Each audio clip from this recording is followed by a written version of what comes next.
Hello and welcome to another Catechism Tuesday. Today we're talking about the Lord's Prayer and the sixth petition. And the sixth petition is this: and lead us not into temptation. What does this mean? God tempts no one.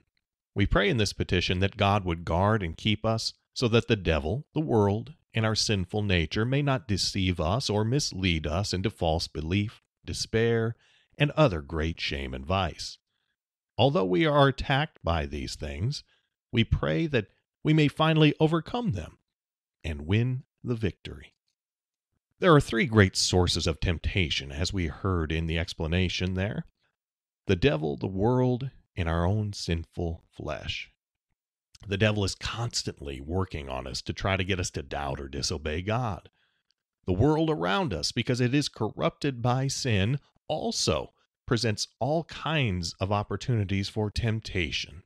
Even if we could escape from the devil and the world, our own sinful flesh also tempts us to doubt and to disobey God, because with the fall into sin, we were born with original sin, and therefore even our own sinful nature, our own natures desire things that are contrary to God's will and tempt us to act in ways that are contrary to God's will. I think Luther really sums up what this petition is all about quite well in the Large Catechism, where he writes, "This then is what 'lead us not into temptation' means. It refers to times when God gives power and strength to resist the temptation. However, the temptation is not taken away or removed.